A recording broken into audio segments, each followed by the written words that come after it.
now stood in the area called Tower Green, which is the village green of the Tower of London. But just before I tell you about this area here, I want to tell you about that building behind you. That is William the Conqueror's original fortress, the White Tower. The building commenced in 1078, took approximately 20 years to complete. The tower stands 92 feet high. The walls taper in thickness from about 15 feet at the base to 11 feet at the top. Now in each corner we have a turret. 3 of the turrets are square, but the one in the northeast corner is round. It's called the Flamstead Tower. And that was for the Royal Observatory, which was established before it moved to Greenwich in 1675, where it still stands today.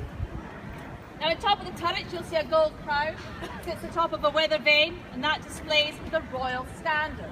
Now that denotes the tower is still a royal palace. Although this is no longer a royal residence, never lose sight of the fact that England's kings and queens lived here on and off during its first 600 years.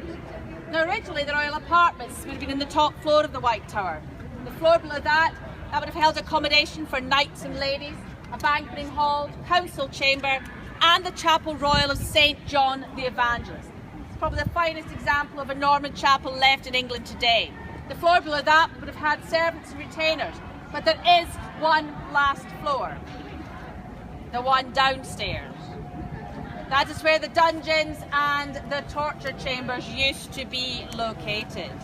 Now if you want to see some instruments of torture, ladies and gents, back down the stairs under the arch and turn left, you'll find the instruments of torture there on your left hand side. So we're going to come back now to Tower Green. Can I just actually come up to the last one? Tulip is the ravens tend to attack people that's on their territory.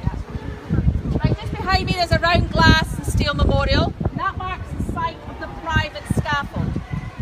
Executions took place here very much as the word suggests, in private.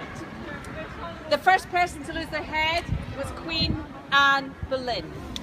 She was held here in the tower for the last 18 days of her life in 1536, tried and condemned to death and charged of adultery, incest, witchcraft, various other crimes, one of which was laughing at the king's clothes.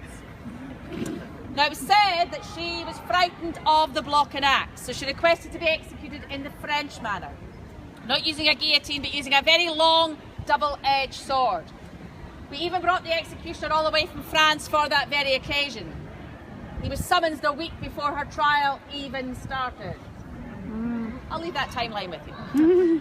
5 years later, there's the turn of a lady called Margaret Pole, the Countess of Salisbury. Now she was an elderly aunt of Henry VIII, accused of no crime, given no trial. She had a son who was a cardinal, Reginald Pole, and it was because of him that she was executed. Reginald was travelling all over Europe, preaching against King Henry VIII because he'd broken away from the Catholic Church. So the only way that Henry could wreak his revenge on the cardinal was to execute the cardinal's mother. Following year 1542, the axe fell twice on the same day. The victims, Queen Catherine Howard, the 5th wife of Henry VIII, and her lady-in-waiting, Jane Boleyn, the Viscountess of Rochford. Now Catherine's crime was to associate herself with lots of other men, and that was treason against the king. The lady-in-waiting, because she knew about the affairs but kept them secret from Henry, she was to suffer the exact same fate. 12 years were then to pass. It was 1554. The axe fell on the pretty young neck of Lady Jane Grey, the uncrowned Queen of England of only 9 days. She was a pawn caught up in a struggle for power. She was imprisoned at number 5 Tower Green, the left-hand blue door on the west wall, formerly the home of the gentleman jailer. Now the rooms upstairs where she was held prisoner, she could have looked out the window to see her young husband, Lord Guildford Dudley, being taken from the Beauchamp Tower where he had been held prisoner, marched off to Tower Hill for public execution. Shortly afterwards she saw his headless body being brought back to the tower for burial in this chapel. And if that wasn't traumatic enough for a young 17-year-old lady, from that window she could see and hear the building of the scaffold for her own execution later that same day. Now the last person to be beheaded here in 1601 was a man called Robert Devereux. He was the 2nd Earl of Essex, and he was also a great favourite of Queen Elizabeth I. But in her later years, he plotted against her. Tried, found guilty of treason, he was sentenced to death. But he was a very popular man.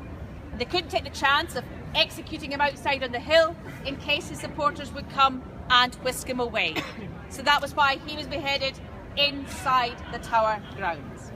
So 6 official beheadings to take place inside the Tower. But those 6 and all those beheaded outside on the hill were taken to this chapel to be buried. Just when this guided tours come out, ladies and gents, we'll go in after it's out completely out. Now, before we go into the chapel, let me point out some of the more important buildings around the green itself. Now, down this cobble path